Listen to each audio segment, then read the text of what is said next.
Hey everyone, it's a real delight for Leslie and I to have a little bit of this space with you and share some of our reflections, and hopefully it opens up to some good conversation and questions. That's what we're here for.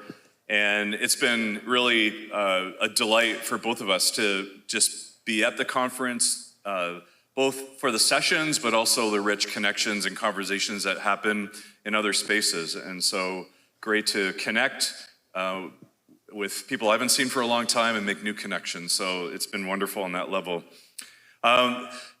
Just really quickly, so I serve as the director, as Tim said, of Resonate Global Mission, the mission agency of the CRC. And just a reminder that church planting is one of our areas of focus, but we actually have 3 areas of focus. Scott kind of referenced that earlier when he talked about this bivocal approach.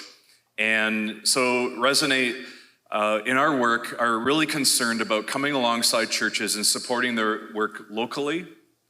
Our work also helps churches engage in what God is doing globally, and so global mission, and then church planting is the other area. We don't see those as silos from each other, separate from each other, but they're actually deeply interconnected to each other, and increasingly so.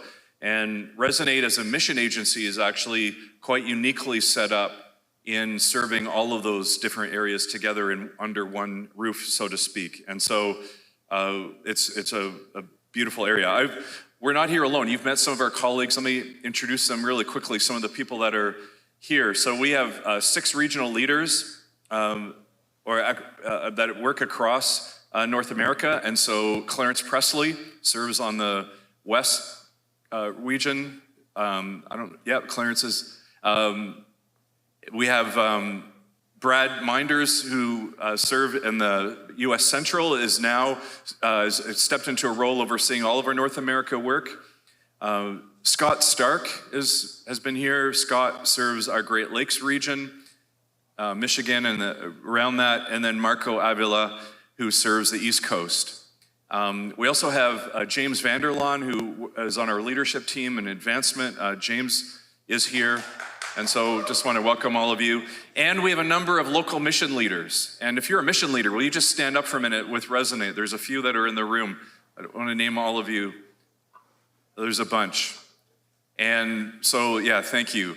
And so you can just see that we're a dispersed team that's deeply embedded into the structures of your classes and serving you on mission together. What do I want to just name really quickly? The thing I want to just identify a little bit is, I don't know if I call it the elephant in the room or so on, but this is certainly, I have to name the catalytic moment that in many ways has led to this conference. And that is the situation where we as a Resonate leadership team came to the conclusion that even though our church plant grants had been declining over the past number of years, that for this current fiscal year, we had to make the decision that we had to eliminate those church plant grants because of our financial realities. That was a very difficult decision to come to, and we recognized that the impact that would have, the impact in particular on current planters who were receiving those grants, and on church plant visionaries who dream about growing church planting within the CRC. And we've felt the impact of that decision, both when we made it at Synod, and we had a gathering of church planters in Detroit, and I met with the planters directly and heard from them and engaged with them on that level. And we knew that in this decision, we were taking a huge risk. And the risk was this, is that the risk was that it would seem like or feel like that Resonate and the denomination were no longer supporting and encouraging church planting in the CRC. We realized that that was a huge risk that we were taking. And so it was a difficult decision to come to that place. We also knew intuitively that in order to grow a church planting movement in the CRC, that the biggest obstacle to that movement flourishing was not finances, but really around vision and passion growing in the CRC for church planting. And so a lot of our work then is now kind of figuring out how do we really grow the partnership that happens in a denominational system like ours between a parent church, between the emerging church plant, between the classis that supports and surrounds that, and then us as a denominational mission agency that also serves as a role in terms of coming alongside all of those partners. And we see that as still our critical work. And so we recognize it seems counterintuitive, like the grant funding piece has really shifted to the local level. But we want to say as clearly as we can that we believe that church planting is a key catalyst for the growth, survival, and flourishing of the Christian Reformed Church. And part of our financial decision is being in a place where we as a mission agency can continue to flourish and survive to be able to support that work. And so we recognize that probably the biggest capital that we need to continue to grow and develop is trust. That you have growing trust in us as a mission agency, that we can come alongside you, that we're here for your flourishing, the flourishing of your classes, the flourishing of church plants. And we want to help build trust between church plants and the denomination as well. So I wanted just to name that, and happy to answer questions about that. The second thing that I'd want to say, kind of in my observation, and as I think a lot about the role of church planting in the denomination, is I do see church planting as a gateway to denominational renewal in many ways. I know that one of the prompting factors for talking about church planting is looking at numbers and the decline of numbers. To me, that is very much secondary. I think that's something that can come out of a church planting movement, and I think God will bring that about. But underneath all of that, I think, is the recognition that church planting movement flows out of a healthy denominational system. And so to think about church planting and supporting church planting in a meaningful way means we need to look at our level of spirituality and our dependency upon God. So where does prayer, where does a deep, rich spirituality fit in terms of forming our church planting vision? It touches on our area of identity. What does it mean for us to be both reformed and mission-minded in our church planting approach? It touches on evangelism. What does it look like for us to be able to equip our members to share their faith in meaningful ways? It touches on discipleship. We've talked a lot about that over these past couple of days. Touches on leadership development. And it touches on and really addresses issues of systems and structures that are designed to help church plants find a place within the system to flourish, have a voice, and contribute to the growth of our denomination as well. And so I would say this, I think the history of church planting in the CRC has had a lot of ups and downs along the way. One of my observations in more than 30 years of ministry in the CRC is that often church planting was seen as on the periphery of our denomination, and that our church plants often were very much separate from the rest of the denomination, separate from the classes, seemed like they're kind of off on their own in many ways. I think we're at a moment where we as a denomination, as church leaders together, really need to work on how do we make sure that whatever God raises up for us in this church planting movement that I think is burgeoning within the CRC in beautiful ways that we're witnesses to even here, how do we see that as being deeply embedded into the culture and into the systems and in the life of the Christian Reformed Church? Not something that's out there, not something that's different than the established church, but is very much part and parcel of everything that we do. I'll stop there and I'll turn it over to Leslie. We really do see the work of church planting and mission and the work of renewal and discipleship as two sides of the same coin. And so really glad to be up here with Leslie. Awesome, thank you. And you were only a minute over. I have kind of three areas that I just want to reflect on. One is what I heard and observed as we were together these last couple of days. What I didn't hear over these last couple of days. And then just to give you a heads up kind of on where Thrive is going with the renewal plan. So what did I hear? I heard a strong love for Jesus and his church. And that is encouraging to me. I heard testimonies of people who were really willing to sacrifice for the other, to think of the other first, to be concerned about the people in their communities that don't know Jesus yet. And that is encouraging to me. I heard a strong commitment to the Reformed approach to a gospel of the kingdom, that we're not trying to throw everything out, but we are trying to contextualize the history that has brought us to this place. And for those of us who embrace the confessions and the catechism, there's still a place for that, but maybe we have to find a new way to deliver that to this time and space. And that made me think of the word tradition, innovation. Tradition, innovation. I think what we need to remember is that we have done some amazing things that we can build off of. We don't have to throw everything out. We don't have to throw the baby out with the bathwater. But we need to rediscover what those things are. And it's an asset-based approach to church planting and church renewal.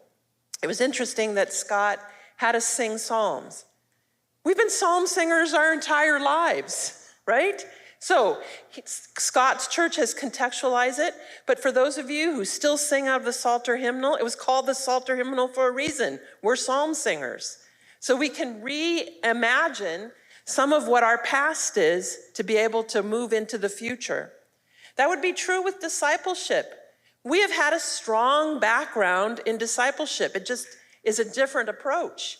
I share this with almost every group. In the church that I grew up, I think we started catechism in grade 3. And by the time I got to high school, we were graded in catechism and we had exams in catechism. And we knew no different. And out of the group of students, a year ahead of me and a year behind me, 17 of us went into ministry in one church. Now, was it because of the catechism? No, it was because we had a foundation and then we got invited into and mentored into places of ministry. So some of the stuff we've been doing, we just have to recapture it and reignite it. Again, tradition to innovation. I also heard that this is a time that we're being invited into that is going to require a humble heart. And when I think of a humble heart, I think of a teachable heart. I think we all need to be good listeners to each other, to learn from each other. I think sometimes there's been a divide between the established church and church planters because church planters just seemed like they were too cool for school. And we didn't listen to them. We didn't ask their advice. We need church planting in established churches to help us with innovation, to see new ways to contextualize. But we also can be the kind of foundations and maybe the wind under some small church plants under their sails to be able to move them into a direction. We have churches that have money to be able to share. We have people that we can share. We need each other. This isn't just landing on one or the other area of our congregations. But I also heard, and have really been thinking about the fact that we're being called into a time as well to sacrifice for the other. That is so anti-North American. I think our North American leaning is, what's in it for me? This church, what is it going to do for me? And if I don't get it here, I'll go find something else. And I think God is calling us into a time to be able to say, how am I here to support the other? How am I here to befriend those who do not know Jesus yet? How am I here to be invitational? And how is the doorway into my life with my Christian community through my house, through my living room, my kitchen, not just relying on my church to do that work for me? How are we going to be disciplers out in the world around us? This is what I didn't hear that I want us to really lean into more fully. I did not hear a strong connection between renewal and church planting. And what I need you all to hear is that there is a strong partnership here. We are not going to roll out our plan for renewal until we've run it by Resonate, because it doesn't help if we're moving on multiple tracks and we're not supporting each other, and we're not doing good handoffs to each other, and we're not supporting the goals of each other. And so we have a big retreat planned for January where we will roll out our plan. We will hear details of the church planting plan and how can we support each other together as we move forward. And now, what is Thrive planning when it comes to renewal? Our guiding principle has been this: the church does not have a mission. The church does not have a mission. God's mission has a church. And Thrive is here to help every congregation in the Christian Reformed Church figure out, discern where they are to be on mission for God's mission. And we have a variety of thriving essentials to help deacons and elders and leaders in the church discern what is our unique mission in our unique context. And we will coach and be learning partners with each other as we discover what each of our congregations has to contribute to God's overall mission. Many of you are aware that we had the Gather events over this last 18 months. And some of us, what we heard is the confusion that was the renewal plan. That was not our renewal plan. That was our opportunity to see what is God already up to hear what churches are doing so we can support that and we can figure out where there might be gaps that we can address. It was a first step, listening and learning what God is already up to. And we did that in partnership with Reframe and Resonate because we all needed to hear those things.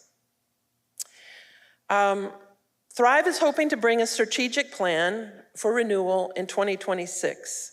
And the great news that I have to share with us today is that God has given us a partner through the Lilly Foundation, and we have set aside $2 million over the next 5 years to support renewal, to support congregations doing the discernment work and to be coached as they lean into what their discerning God is calling them into, so that we're all working together and moving towards whatever God has in mind for each of our churches. Some of it will be church planting.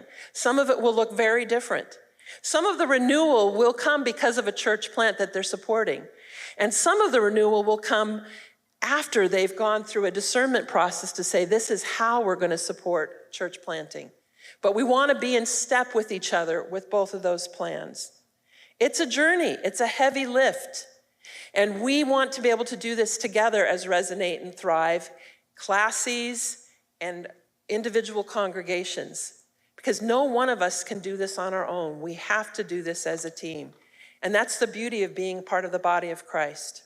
So it's an honor to be here with you, and it's an honor to be able to say, we have a plan that we believe will help serve all of our congregations simultaneously, renew and multiply. Thank you. Thank you, too. Go ahead and stay there. Sorry, I didn't follow up with you. We're going to do the Q&A now. So, okay. Yeah. So any questions, reflections? You can, again, direct it to one of the two of them or both of them. The mic is hot and it's available.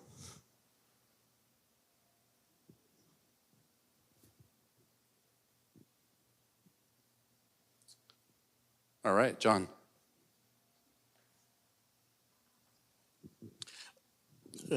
Leslie alluded to Reframe, and I'm just curious, what does Reframe do in relation to this? I understand Resonate and Thrive. What is the role of Reframe in the entire thing? I'm glad to answer that, but if you want to, what is the relationship between the two of us and Reframe? I think that's what we're exploring. One of the great things that have happened over the last 12 to 18 months is what we call the director's table. We've never done this before in the denomination, where the directors actually get together and kind of talk about strategic planning and how we can support each other. And so I'm not sure that we've landed, because I think Reframe is going through a bit of a reorganization to where we will synergize with each other. But, Kevin and I were just talking. There are different programs that Reframe does that are very much discipleship oriented, and we can collaborate there. There are so many ways that Reframe is reaching out around the world through their broadcasts. And what can we do to support that or to learn from that, even more importantly? I think they're a great tool to help us to learn how to think more globally. I don't know, what do you think? Yeah, I'd agree with all that.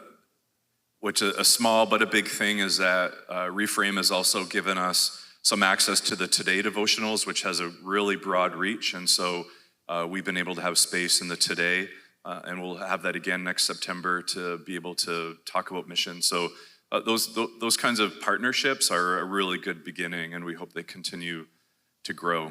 Yeah, so thanks. Great. Any other questions or comments, reflections?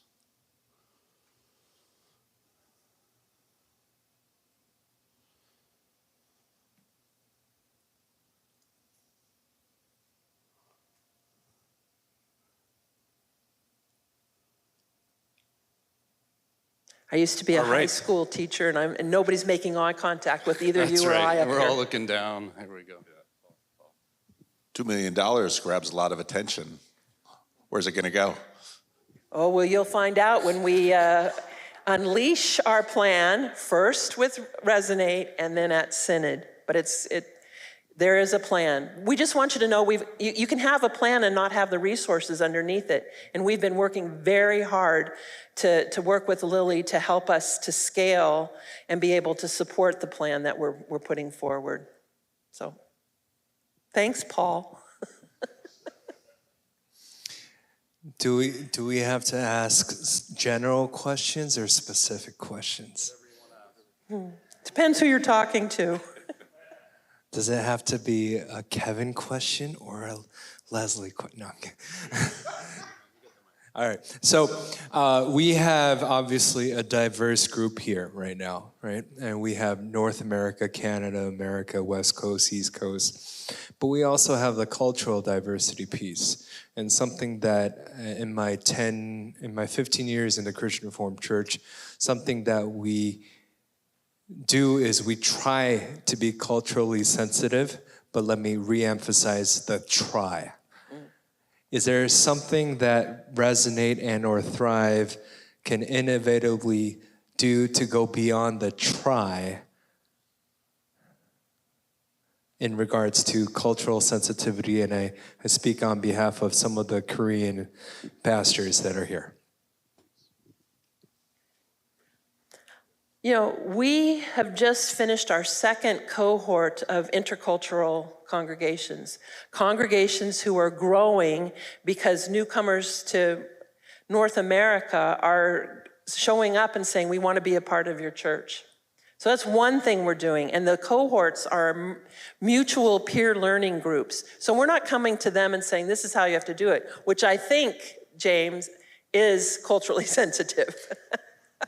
But we're learning from them, they're learning from each other, they're understanding that they're on a journey, and hopefully they'll stay in relationship with each other. Another one of our Lilly-supported grants is bringing together young leaders like yourself. We just had a group of Southeast Asian and Pacific Islanders and Chinese folks get together to talk about leadership. So we're gathering, which I think is kind of our superpower, leaders together to say, help us support you. We're not going to tell you what you need. You're going to tell us, and we're going to find ways to support you. So we're doing that kind of work. I was supposed to go to Red Mesa this past weekend, but because of flight things, we're reaching out, we're listening, and we're helping each group of people decide what would be helpful to them and not kind of prescribe what we think they ought to be doing. Yeah, your question is an absolutely vital one. And I would say from just broad strokes from Resonate's perspective, on the one hand, we have 100 years of international mission work, really learning how to do intercultural ministry well and continue to learn on the ground in terms of engaging cross-cultural ministry, bringing different cultures together. And so I'm really privileged to have a lot of wisdom and expertise and leaders that have been raised up through that long history of work that are informing what we do. And so that's just really important that those voices have a key place in terms of our decision making.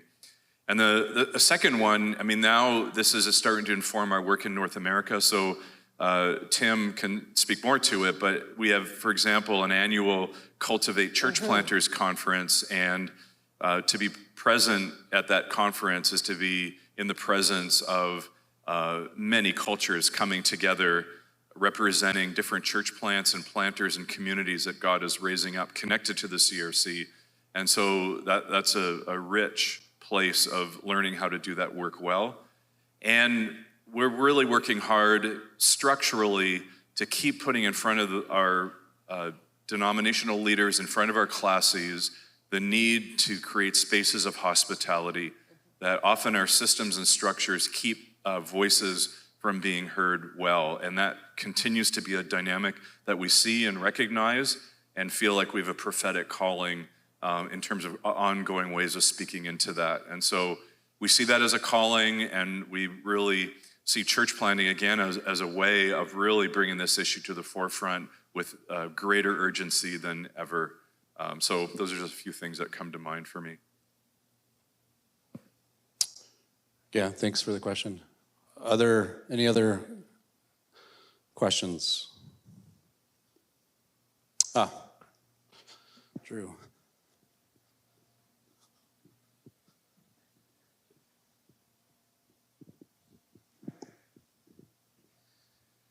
As we've heard here, there's this virtuous cycle of discipleship, leadership development, church planting. And you've talked about Resonate, Thrive, Reframe.